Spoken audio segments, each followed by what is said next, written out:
الحمدللہ رب العالمین والصلاة والسلام علی رسولہ الکریم وعلی آلہ واصحابہ اجمعین فاعوذ باللہ من الشیطان الرجیم بسم اللہ الرحمن الرحیم رب اشرح لی صدری ویسر لی امری واحلل عقدۃ من لسانی یفقہ قولی۔ السلام علیکم ورحمۃ اللہ وبرکاتہ۔ اخلاص کے موضوع پہ آج دوسری نشست میں آپ کا استقبال ہے۔ انشاءاللہ آج ہم اخلاص کا حکم کے بارے میں جانیں گے۔ اللہ سبحانہ و تعالیٰ نے اخلاص کے بارے میں ہمیں کئی قرآن کی آیات بتایا ہے، جیسے کہ سورہ بینہ کی آیت نمبر 5 میں ہم نے پہلے بھی دیکھا تھا کہ اللہ سبحانہ و تعالیٰ فرماتے ہیں وَمَا أُمِرُوا إِلَّا لِيَعْبُدُوا اللَّهَ مُخْلِصِينَ لَهُ الدِّينَ حُنَفَاءَ، اور انہیں اس کے سوا حکم نہیں دیا گیا کہ وہ اللہ کی عبادت کریں اس حال میں کہ اس کے لیے دین کو خالص کرنے والے ہوں۔ سبحان اللہ، آپ دیکھیے کہ عبادت کے ساتھ اخلاص کا جو جوڑ ہے وہ پہلے ہی ہمیں بہت ڈیپتھ کے ساتھ بتایا گیا ہے، اور انبیاء کرام کو اس حکم کے ساتھ بھیجا گیا کہ عبادت کے ساتھ اخلاص کا ہونا ضروری ہے۔ اسی طرح آپ دیکھیں گے سورہ زمر کی آیت نمبر 3 میں اللہ سبحانہ و تعالیٰ ہمیں پھر سے بتاتے ہیں الا للہ الدین الخالص، خبردار خالص دین صرف اللہ ہی کا حق ہے۔ پھر سورہ انعام کی آیت نمبر 162 اور 163 میں اللہ سبحانہ و تعالیٰ فرماتے ہیں، اور اس آیت کو کئی بار ہم نے مساجد پہ لکھا ہوا دیکھا ہوگا، اور کئی بار جب قربانی کی بات ہوتی ہے تو بتایا جاتا ہے۔ یہ آیت ہے قل ان صلاتي ونسكي ومحياي ومماتي لله رب العالمين لا شريك له وبذلك امرت وانا اول المسلمين۔ کہہ دے بے شک میری نماز اور میری قربانی اور میری زندگی اور میری موت اور اللہ کے لیے ہے، جو جہانوں کا رب ہے، اس کا کوئی شریک نہیں، اور مجھے اسی کا حکم دیا گیا ہے اور میں حکم ماننے والوں میں سب سے پہلا ہوں۔ سبحان اللہ، آپ دیکھیے کہ یہاں پر ہمیں یہ حکم دیا گیا کہ کہہ دو، یعنی اللہ سبحانہ و تعالیٰ نے اپنے نبی پر جب یہ آیتیں نازل کی تو یہ حکم کے ساتھ کہ بھئی نماز اور ہماری قربانیاں، ہماری زندگی، ہماری موت ساری کس کے لیے ہے؟ اللہ رب العالمین کے لیے ہے، اور پھر ہم اس کے اندر کسی کو شریک نہیں ٹھہراتے، اور اسی کے ساتھ ہم کیا ہے یعنی اس کے اوپر ہم کیا ہے جمے ہوئے ہیں، اور پھر ہم مسلمانوں میں سے ہیں۔ یعنی کہ ایک مسلمان کی نشانی یہ ہوتی ہے کہ وہ جو کچھ کرے وہ اخلاص کے ساتھ کرے اور صرف اللہ کے لیے کرے۔ اس طریقے سے ہم آگے دیکھیں گے سورہ ملک کی آیت نمبر 2 میں بھی یہی بات کو دہرایا گیا ایک الگ انداز میں۔ دیکھیے آپ، جو کہ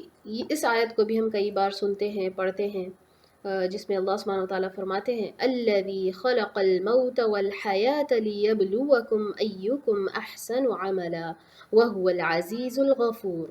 وہ جس نے موت اور زندگی کو پیدا کیا تاکہ تمہیں آزمائے کہ تم میں سے کون عمل میں زیادہ اچھا ہے، اور وہی سب سے غالب بے حد بخشنے والا ہے۔ یعنی اس دنیا میں ہم آئے بھی ہیں، اور ہماری زندگی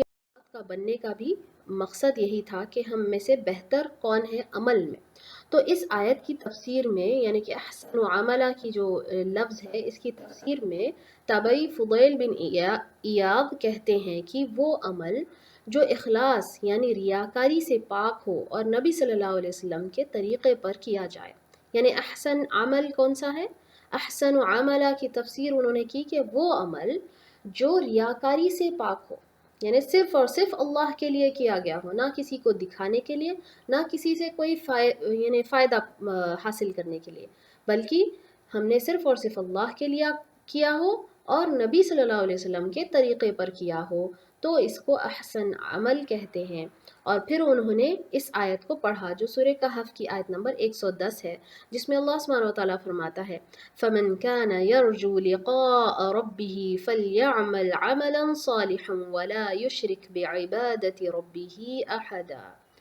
پس جو شخص اپنے رب کے ملاقات کی امید رکھتا ہو تو لازم ہے کہ وہ عمل کرے، نیک عمل، اور اپنے رب کی عبادت میں کسی کو شریک نہ بنائے۔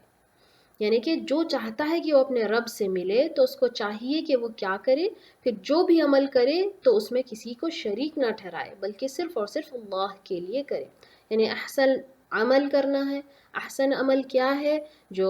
صرف اور صرف اللہ کے لیے کیا جائے اور جو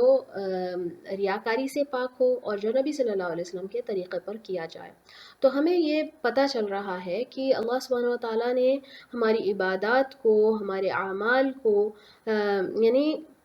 اس کے ساتھ اخلاص کو اتنا جوڑ دیا ہے، یعنی جیسے کہ اس کا ایک لازم حصہ ہے۔ جیسے ہمارا جسم ہے اور روح ہے، بغیر روح کے جسم کا کوئی فائدہ نہیں، اسی طرح یہ ہمیں بتایا جا رہا، یہ ہمیں سیکھ دی جا رہی کہ آپ جو بھی کام کریں اس کے اندر اخلاص پیدا۔ اسی طرح اللہ سبحانہ و تعالیٰ نے سورہ نساء کی آیت نمبر 125 میں فرمایا وَمَنْ أَحْسَنُ دِينًا مِّمَّنْ أَسْلَمَ وَجْهَهُ لِلَّهِ وَهُوَ مُحْسِنٌ، اور دین کے لحاظ سے اس سے بہتر کون ہے جس نے اپنا چہرہ اللہ کے لیے تابع کر دیا جبکہ وہ نیکی کرنے والا ہو۔ اس آیت سے ہمیں یہ پتہ چل رہا کہ اللہ سبحانہ و تعالیٰ فرماتے ہیں کہ وہ انسان بہترین ہے جو عمل کرتا ہے تو صرف اللہ کے لیے کرتا ہے، نیک عمل کرتا ہے اور اللہ کے لیے کرتا ہے۔ تو ہمیں بھی یہی سیکھ دی جا رہی کہ ہم جب بھی کوئی عمل کریں تو اللہ ہی کے لیے کریں اور پھر ہم ان میں سے بن جائیں گے جو محسن ہیں، جو بہترین ہیں۔ پھر اللہ سبحانہ و تعالیٰ سورہ کہف کی آیت نمبر 28 میں فرماتے ہیں وَاصْبِرْ نَفْسَكَ مَعَ الَّذِينَ يَدْعُونَ رَبَّهُمْ بِالْغَدَاةِ وَالْعَشِيِّ يُرِيدُونَ وَجْهَهُ، اور اپنے آپ کو ان لوگوں کے ساتھ روکے رکھ جو اپنے رب کو پہلے اور پچھلے پہر پکارتے ہیں اس کا چہرہ چاہتے ہوئے۔ یعنی حکم دیا جا رہا کہ آپ صبر کے ساتھ آپ ان لوگوں کے ساتھ رہیے جو لوگ اللہ سبحانہ و تعالیٰ کو صبح اور شام پکارتے ہیں، اللہ سے دعائیں کرتے ہیں، اللہ کا ذکر کرتے ہیں، اور ان کی امید صرف کیا ہوتی ہے کہ وہ اللہ سبحانہ و تعالیٰ کی خوشنودی کے لیے کریں، اللہ سبحانہ و تعالیٰ کا چہرہ حاصل کرنے کے لیے کریں۔ تو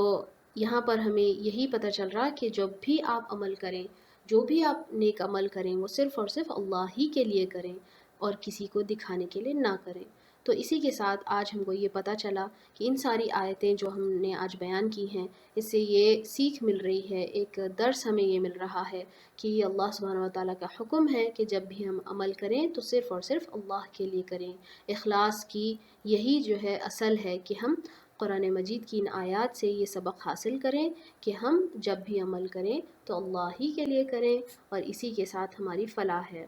اور آگے بھی ہم ایسے ہی موضوعات کے اوپر بات کریں گے اور اخلاص کے موضوع پر اور بھی موضوعات باقی ہیں، انشاءاللہ اگلی نشست میں ہم دیکھیں گے۔ السلام علیکم ورحمۃ اللہ وبرکاتہ۔